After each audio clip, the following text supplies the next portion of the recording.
veselje mi je, ker vas vidim v tako velikem številu, čas, da vas lahko pozdravim danes v imenu Onkološkega inštituta Ljubljana, ki je tudi pravzaprav nosilec presejalnega programa Zora in ki se že vrsto let ukvarja tako z zdravljenjem bolnikov z rakom, kot tudi z preventivnimi programi. Hvala. Mogoče še kakšna misel na začetku, da vas takoj mogoče izkoristimo okrog teme. Ja, hvala. Jaz sem drugače internist onkolog in sem klinik, ki se ukvarja z bolniki z rakom in jih seveda tudi zdravim. In v zadnjih letih, mogoče kdo pisal od vas v tej novici, vsekakor so pa se širile.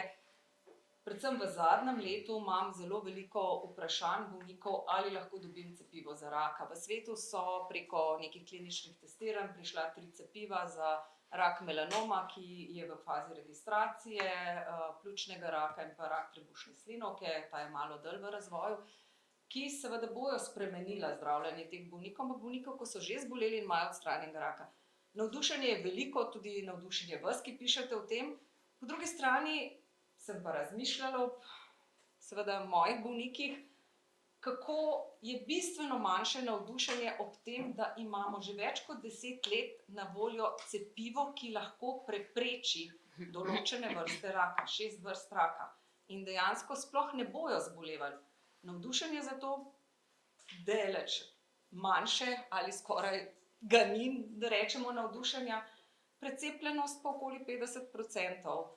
Skratka, apeliram na vas, da nam pomagate dvigniti navdušenje, ker bomo preprečili, da bodo ljudje zboleli. Najlepša hvala za te besede. Tako v nadaljevanju bomo še slišali o teh številkah malo bolj podrobno. Tako da zdaj kar prosim že docent dr. Urško Ivanuš za prvo vsebino. Hvala. Ja, hvala lepa vsem. No, jaz sem tudi navdušena, ker slišim navdušenje. In moram reči, da to je zdaj že kar tradicionalno, da se tlele dobivamo na Onkološkem inštitutu v takem širšem, bom rekla, sodelovanju skupaj z vami. In tudi jaz bi se vam rada zahvalila, kajti mi se zavedamo, ki delamo v zdravstvu, da brez tega, brez vaše podpore in tega, da res sporočila prenesete naprej strokovno verodostojno, brez tega bi zagotovo nam šlo slabše kot nam gre. Tako da na začetku hvala lepa. Moja današnja tema je pravzaprav okužbe s HPV in rak. Okužba s HPV povzroča 6 različnih rakov. Zelo veliko se govori o raku materničnega vratu, ki je bil dolgo časa najbolj prepoznan rak, ki ga ta okužba povzroča. In zato so dolgo časa ljudje verjeli, da to cepivo je pa namenjeno samo ženskam. Vendar danes vemo, da HPV povzroča tudi druge rake. Raka ustnega žrela, raka zadnjika, raka nožnice in zunanjega spolovila ženske in raka penisa pri moških.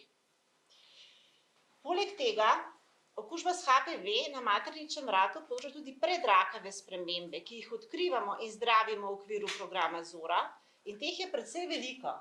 In bolj kot je program Zora uspešen, več predrakavih sprememb odkrijemo, manj je raka materničnega vratu.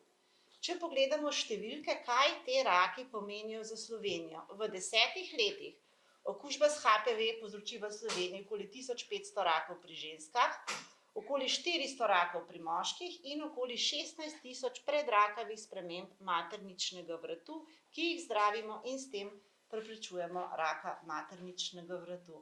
To so velike številke. Zdaj, če si pogledamo lokacije teh rakov in pravzaprav nekoliko se poglobimo v njihove značilnosti. Res je, da so drugi raki, ki jih ta okužba povzroča, manj pogosti kot rak materničnega vratu, vendar si lahko predstavljate, ko govorimo o raku penisa, raku zadnjika, kako pravzaprav težko je zdravljenje teh rakov in zagotovo okrni funkcijo organov. Še posebej je to pomembno tudi v luči tega, da za rake, ki jih povzroča okužba s HPV, zbolevajo mlajši kot običajno. Pravimo, da je rak bolezen starejših, vrh rakov, ki jih povzroča okužba s HPV, je pri mlajših. Zdaj, HPV ni edini vzročni dejavnik za druge rake, razen pri raku materničnega vratu. Vemo, da bomo s cepljenjem lahko preprečili skoraj vse primere tega raka, pri drugih rakih pa zgolj tisti del rakov, ki jih ta okužba povzroča. Če pogledamo HPV ni edina okužba, ki povzroča raka, tudi hepatitis B, tudi helikobakter pylori, je pa ena od bolj pomembnih. In če pogledamo na splošno značilnosti rakov, ki jih povzročajo okužbe, je, da so pravzaprav okužbe veliko bolj pogoste kot raki. Danes vemo, da se s HPV praktično prekužimo vsi ljudje, zboli pa jih peščica. Pomembno je tudi to, da vemo, da ne poznamo mikroba, ki bo povzročil raka v prvi okužbi. Zato je treba zaščito pred okužbo narediti zgodaj, da kasneje v življenju zaradi vztrajajoče okužbe ne bomo zboleli. Okužbe so običajno asimptomatske, se pravi, ljudje ne vejo, da so okuženi, zbolevajo praviloma mlajši, ženske in moški in nekaj od teh rakov, rake, ki jih povzroča okužba s HPV, tudi rake, ki jih povzroča hepatitis B, lahko preprečujemo s cepljenjem. Tole so nekako številke, koliko rakov lahko preprečimo. Okoli 90% vsega raka materničnega vratu in do 85% predrakavih sprememb visoke stopnje. Je pa res, da v državah, kjer je precepljenost velika, teh rakov in predrakavih sprememb praktično več ne zaznavajo. Kajti cepljenje proti HPV v populaciji tudi vzpostavi kolektivno imunost. Potem pa lahko s cepljenjem preprečimo od 20 do 80% drugih rakov, ki sem jih prej naštela. In če pogledamo, koliko je rakov tu v 10 letih, smo rekli kar precej. Zdaj, tako pa je, če si klinik in še direktor zraven. Jaz sem ga izklopila. No, je fin, da smo se zdaj malo ustavili, ker mogoče bom pa za eno stvar povedala, ki pravzaprav je mogoče pomembna, da jo razumemo. Namreč breme raka materničnega vrtu v Sloveniji se zmanjšuje zaenkrat zaradi programa Zora. Danes zboli tam 100 do 120 žensk letno, zato ker toliko predrakavih sprememb odkrivamo in zdravimo. Ampak v prihodnje vemo, da bo to breme predrakavih in rakavih sprememb zmanjševalo še cepljenje proti HPV. In vprašali smo se na programu Zora, ali že vidimo učinke cepljenja v Sloveniji. In odgovor je da. Mi smo primerjali generacije cepljenih deklic z generacijami necepljenih. To so deklice stare 20 do 25 let, ki so že v programu Zora, in te deklice, bom rekla, kar zbolevajo za predrakavimi spremembami materničnega vratu. In smo se vprašali, ali imajo cepljene generacije, ne govorimo o cepljenih posameznicah, okoli 50% jih je cepljenih, ali imajo cepljene generacije deklet, ki so že dekleta, manjša verjetnost, da bodo zbolele kot necepljene. In da, kljub tej zgolj 50% precepljenosti, imajo te cepljene generacije že skoraj polovico manj predrakavih sprememb materničnega vratu. To je res en, bom rekla, velik učinek. V prihodnje, ko verjamem, da bomo prišli tudi v Sloveniji, tako kot v Skandinaviji, na precepljenost 90%, bo pa teh sprememb malo, oziroma upamo, da jih ne bo več. Tako, zdaj pa še malo matematike, ker je glih začetek šolskega leta, pa imamo z nami ravnatelja. Namreč pri cepljenju proti HPV velja 1 + 2 je 6. Mi lahko z enim cepivom, z 2 odmerki preprečimo 6 različnih vrst rakov. Cepljenje je najbolj enostaven, učinkovit in varen način zaščite pred raki, ki jih povzroča okužba s HPV, in pomembno je, da cepimo čim prej. Cepivo je pri mlajših bolj učinkovito.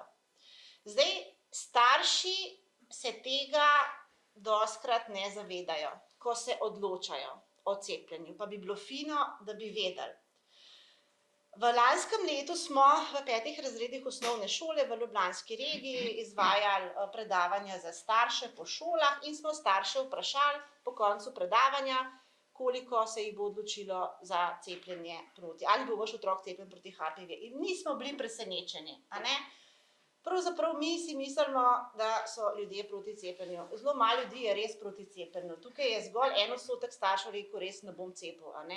Večina staršev je rekla, zagotovo bom cepila, verjetno bom cepila, 1/3 je pa neopredeljenih. In do te 1/3 je pravzaprav zelo pomembno, da pridejo informacije pravočasno, strokovne informacije, in temu je tudi namenjena današnja novinarska konferenca. In potem smo jih vprašali, mi že vemo, zdravniki nam pogosto rečejo, lažje je iti v šolo, pa dobiti na kupu starše, pa jim vsem naenkrat povedati, in potem lahko, če imajo vprašanje, še pridejo v ambulanto, kot če prihajajo eden po eden. Ker dostikrat se zgodi, da vsak dodaten korak, ki ga moraš ti narediti, poklicati pediatra, dobiti zvezo, vse pozanima. Starši tega ne naredijo, pa se ne odločijo, oziroma se odločijo proti cepljenju. Ne. Zaradi tega pravzaprav smo starši v šoli vprašali, kako se pa vam zdi pomembna ta predavanja, in pravzaprav čisto vsi starši, ki so odgovarjali na anketo, so rekli, da so ta predavanja zelo pomembna in tudi učinkovita. S tem bom jaz svoje predavanje, svoj govor zaključila, mi radi predavamo, ne.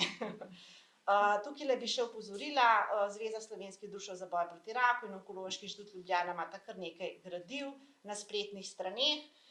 Tudi letos bo za vse starše v 6. razredu osnovne šole brezplačno na voljo knjižica Blazno resno o HPV, ki pravzaprav jaz upam, da je že v veliko šolah. Tukaj smo se Zveza slovenskih društev onkoloških povezali z NIJZ-jem in nekako skupaj se trudimo, da bi ta knjižica prišla pravočasno v prave roke. Hvala lepa. Najlepša hvala.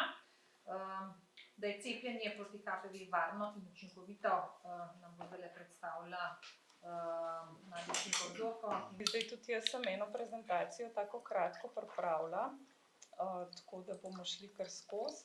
Se pravi, jaz bom pa predstavila oziroma povedala nekaj o cepljenju proti HPV v Sloveniji, se pravi o programu cepljenja, precepljenosti, varnosti, učinkovitosti cepiva. Se pravi, program cepljenja v Sloveniji poteka že kar vrsto let, imamo že kar tradicijo cepljenja proti HPV v Sloveniji in v letošnjem letu imamo eno novost tudi v programu cepljenja. In sicer od letos naprej se brezplačno proti HPV lahko cepijo tudi fantje oziroma mladi moški do dopolnjenega 26. leta, se pravi mlajši od 26 let. Se pravi, imajo od letošnjega leta tudi fantje oziroma moški enake pravice za zaščito pred okužbami s HPV kot ženske. Zdaj takole, tole je program cepljenja za letošnje leto in sicer vidimo, da cepljenje proti HPV se bo v letošnjem letu izvajalo na sistematskem pregledu v 6. razredu osnovne šole pri dekletih in pa pri fantih. Potem izvajalo se bo dodatno še v 1. letniku in pa 3. letniku srednje šole na sistematskem pregledu za 2 generaciji fantov, ki do sedaj še nista bili vključeni v program cepljenja in še niso cepljeni, in pa tudi zamudnice se lahko cepijo na teh sistematskih pregledih. Potem pa, kot sem omenila, cepijo se lahko še, se pravi, vsi mladi odrasli, se pravi ženske in moški do dopolnjenega 26. leta starosti brezplačno od letos naprej. Zdaj, kje se lahko cepijo mladi? Vsa ta rutinska cepljenja na sistematskih pregledih oziroma rutinska cepljenja pri osnovnošolcih pa srednješolcih izvajajo pediatri in pa šolski zdravniki, zdaj za študente tudi študentski zdravniki. Ti mladi odrasli, do dopolnjenega 26. leta se pa lahko cepijo po dogovoru s svojim izbranim zdravnikom, se pravi družinske medicine, in pa tudi cepijo se lahko v cepilnih ambulantah v zdravstvenih ustanovah, se pravi večinoma so to zdravstveni domovi, ki imajo organizirane cepilne ambulante, pa tudi nekatere druge zdravstvene ustanove, na primer urgenca v ljubljanskem kliničnem centru, na primer tudi izvajajo cepljenje proti HPV. Zdaj to, da je cepljenje izjemno učinkovito, kažejo danes že številne raziskave. Se pravi, tukaj ni nobenega dvoma, cepljenje proti HPV je izjemno učinkovito preprečuje tako predrakave spremembe kot 6 različnih vrst rakov, kot genitalne bradavice, papilome grla. Vemo pa tudi iz raziskav, da je cepljenje najbolj učinkovito, če se ga opravi v tem obdobju zgodnjega mladostništva. Se pravi, nekje idealno bi bilo do 15. leta, pred začetkom spolne aktivnosti, še bolj idealno je v 6. razredu osnovne šole, takrat, ko je sistematski pregled, ker je to tudi pač najbolj enostavno. Zaščita po cepljenju je dolgotrajna, se pravi, študije danes kažejo že vsaj 15 let izjemno dobro zaščito, pričakuje se pa, da bo zaščita v bistvu najverjetneje doživljenjska, tudi kakšni poživitveni odmerki potem naknadni po osnovnem cepljenju niso potrebni. Zdaj, kot je že omenila dr. Ivanuša, tudi slovenski podatki kažejo o učinkovitosti cepljenja, tako kot je prej povedala, te generacije deklet, ki so bile že vključene v program, imajo zmanjšano tveganje za predrakave spremembe visoke stopnje v primerjavi s temi ženskami, ki še niso bile vključene v program cepljenja. Potem tole so pa podatki o neželenih učinkih po cepljenju proti HPV, to so slovenski podatki.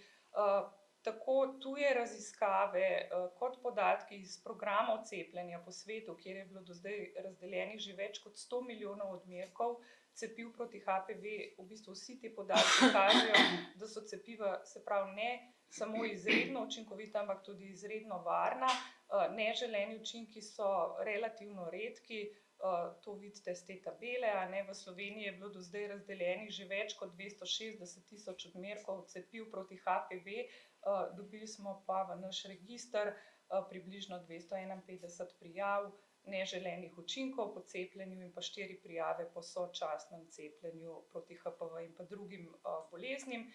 Najpogostejši neželeni učinki so večinoma blagi do zmerni, to so lokalne reakcije na mesto cepljenja, povišana telesna temperatura, slabo počutje, utrujenost, glavobol, omedlevica, se pravi taki standardni neželeni učinki kot pri drugih cepljenjih. Ti neželeni učinki izzvenijo v nekaj dneh brez nekih posledic, tako da cepljenje je varno in učinkovito. Kljub, se pravi, vsemu temu, kljub vsem tem dobrobitim cepljenja proti HPV pa se žal naši mladostniki cepijo veliko premalo. Zdaj, kakšna je precepljenost? V šolskem letu 2022/23 se je cepilo 44% deklet in pa 24% fantov. Se pravi, manj kot polovica deklet in pa 1/4 fantov je zaščitena pred okužbami s HPV in torej pred temi raki, ki jih okužbe povzročajo, in pa drugimi boleznimi, ki jih okužbe povzročajo. Zdaj, če pogledamo, kako je s precepljenostjo po Evropi, vidimo, da veliko sploh zahodnoevropskih držav ima precej boljšo precepljenost kot v Sloveniji. Slovenija spada žal med države z slabšo precepljenostjo proti HPV, tako pri dekletih kot tudi pri fantih. Recimo tukaj lahko izpostavim Norveško, ki je država z najboljšo precepljenostjo proti HPV in dosega že 90% precepljenost tako pri dekletih kot tudi pri fantih. In recimo Norvežani so izračunali na podlagi te svoje visoke precepljenosti in pa vseh teh ukrepov, ki jih izvajajo za preprečevanje raka materničnega vratu, bi lahko oziroma računajo, da bodo lahko odpravili raka materničnega vratu do leta 2039. Se pravi, v naslednjih 15 letih bodo v bistvu odpravili raka materničnega vratu, da se praktično ne bo več pojavljal pri mladih ženskah. Za konec vas samo še povabim na našo spletno stran, se pravi spletno stran NIJZ, tako kot vsako leto pred začetkom šolskega leta smo posodobili vse vsebine v zvezi z HPV, s cepljenjem proti HPV. Na njej najdete tudi številna gradiva, prezentacijo za starše, letake za starše, za mladostnike, podatke o precepljenosti, tako da za več informacij se lahko obrnete na našo spletno stran. Hvala za pozornost, to bi bilo pa z moje strani vse. Najlepša hvala. Preden predam besedo naprej, bi pa sam pozdravila in se zahvalila za podporo sosedu tukaj za mano, gospod Matjaž Sever, Prešeren, se pravičujem, je iz cepilnega centra UKC Ljubljana, tako je tudi na voljo mogoče za specialico za urnik ali pa kako se zavikajo rokavi čim prej. Tako da sam to, da ga še njega predstavimo. Zdaj pa prosim kar naprej gospoda Bojana Jeraja. Izvolite. Pozdravljeni, hvala za besedo. Kot ravnatelj osnovne šole bi danes v svojem kratkem prispevku želel predvsem poudariti pomen sodelovanja med šolami in zdravstvenimi domovi in drugimi društvi. Kot najverjetneje veste, šole v okviru dnevov dejavnosti, če sem bolj točen, v okviru tehniških dnevov, izvedejo tudi sistematske zdravniške preglede z učenci v zdravstvenih domovih, in sicer v 2., 4., 6. in 8. razredu. Ker pa, kot smo že slišali, v 6. razredu v okviru sistematskega pregleda poteka tudi cepljenje proti HPV virusu za deklice in dečke, šole navadno na prvih roditeljskih sestankih v 6. razredih omogočimo, da je vsebina sistematskega pregleda staršem bolj podrobno predstavljena, predvsem pa, da strokovnjaki oziroma zdravniško osebje poda verodostojne informacije o cepljenju proti HPV virusu.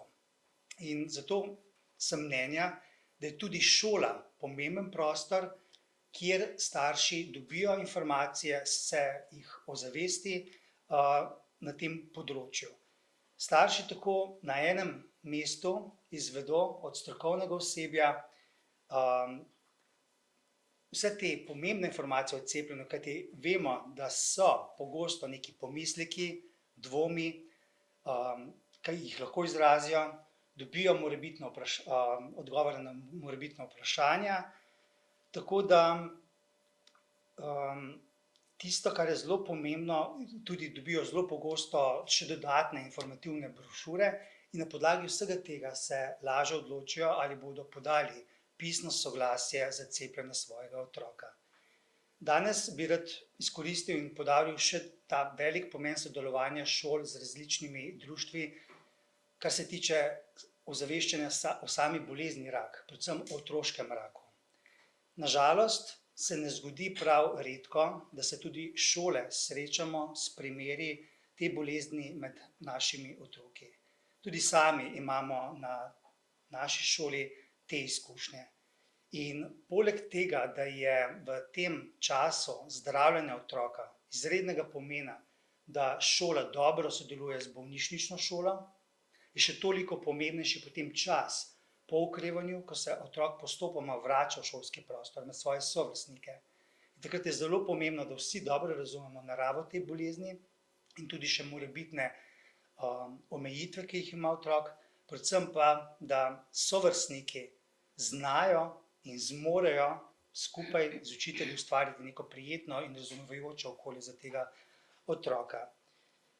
In tukaj lahko rečem, da nas društva za boj proti raku resnično opolnomočijo z različnimi informativnimi vsebinami, dokumentarnimi videi, in vse to zelo omogoča našim strokovnim delavcem in učiteljem na šolah, da se najprej oni sami opolnomočijo na tem področju in nato potem vse te vsebine prenesejo na učence v okviru svojih predmetov, udeležnih skupnosti. Veliko vlogo pri tem ima tudi lahko šolska skupnost na šoli. In kot primer dobrega sodelovanja morda bi rad še izpostavil sodelovanje z junaki 3. nadstropja, ko nas predvsem v času tedna boja proti otroškemu raku še posebej dodatno ozaveščajo in zalagajo s temi pripravljenimi materiali, ker res lahko potem učitelji to uporabijo pri svojih predmetih. Dejstvo je namreč, da vsi starši niso sposobni, ne znajo, težko je govoriti svojim otrokom o teh vsebinah, o boleznih na splošno, še posebej o otroškem raku. Meni se pogosto dozdeva, da je to še vedno velika tabu tema in z tega vidika igra vloga šole je tukaj še pomembnejša. Tako da, toliko z moje strani. Najlepša hvala za to, da ste delili z nami izkušnjo vaše šole. Zdaj pa predajam besedo še naši današnji zadnji govorki, gospa Maja Jurjevec, izvolite. Ja, hvala lepa, lep pozdrav vsem. Danes smo že kar nekajkrat slišali, da je cepljenje dokazano najbolj varen in učinkovit preventivni javnozdravstveni ukrep v boju proti mnogim boleznim. Cepljenje proti okužbam s HPV pa ščiti celo proti raku. No, s cepljenjem seveda ne zmanjšujemo samo tveganja za razvoj rakov, ampak pomembno prispevamo tudi k obvladovanju bremena raka v naši družbi, dolgoročno pa seveda razbremenimo tudi zdravstveni sistem. Kot veste, je vsako bolezen bistveno bolje preprečevati kot zdraviti, kar še posebej velja za 6 vrst rakov, ki jih lahko preprečimo s cepljenjem proti okužbam s HPV. Da pa bi te rake popolnoma odpravili, moramo pa doseči vsaj 90% precepljenost tako deklic kot dečkov, kar je eden od ključnih ciljev Evropskega načrta za boj proti raku in tudi državnega programa za obvladovanje raka v Sloveniji. No, Slovenija je na dobri poti za eliminacijo teh rakov, ki pa jo bomo dosegli le, če bomo seveda cepili čim več deklic in dečkov oziroma njihovih staršev. Zato v tem trenutku tudi seveda vabimo vse tiste, ki se do sedaj še niso cepili, ki se še niste cepili, izkoristite to možnost, do 26. leta je namreč to cepljenje, kot smo slišali, brezplačno. No, z namenom čim večje osveščenosti, ozaveščenosti o tem, o dobrobiti cepljenja proti HPV, smo na ministrstvu podprli projekt Perč, katerega aktivnosti pa se bodo v medijih pričele s prihodnjim tednom. K cepljenju proti HPV bomo tako naslavljali generacije mladostnikov, njihovih staršev, nagovarjali jih bomo skupaj z Zvezo društev za boj proti raku, Onkološkim inštitutom in NIJZ-jem.